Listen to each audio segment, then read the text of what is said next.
May 5 ആരാധനയുടെ കന്യക. 1596 ഇറ്റലിയിലെ ഫിവിസാനോ എന്ന സ്ഥലത്ത് 18 വർഷമായി രോഗിണിയായ മാർഗരറ്റ് എന്ന സ്ത്രീ താമസിച്ചിരുന്നു. അവളുടെ രോഗം എന്തെന്ന് പോലും ഒരു ഭിഷഗ്വരനും മനസ്സിലായില്ല.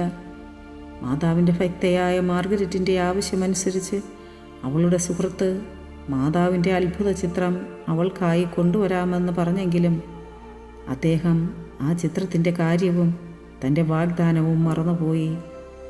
അതീവ ദുഃഖിതയായ മാർഗരറ്റ് കരഞ്ഞുകൊണ്ടിരുന്നപ്പോൾ പരിശുദ്ധ ദൈവമാതാവ് അവൾക്ക് പ്രത്യക്ഷപ്പെടുകയും അവൾക്ക് സൗഖ്യം നൽകുകയും ചെയ്തു.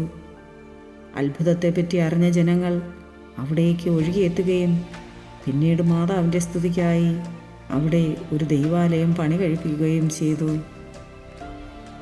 പരിശുദ്ധമേ ദൈവമാതാവേ, രോഗാവസ്ഥയിലായിരിക്കുന്ന എല്ലാ കുഞ്ഞുമക്കളെയും ഞങ്ങൾ അമ്മയുടെ മുൻപിൽ സമർപ്പിച്ച് പ്രാർത്ഥിക്കുന്നു.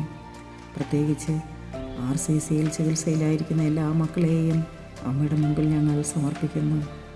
അമ്മേ മാതാവേ, അങ്ങയുടെ അത്ഭുതങ്ങളും അടയാളങ്ങളും അവരുടെ ഇടയിലും പ്രവർത്തിക്കണമേ. Ave Maria.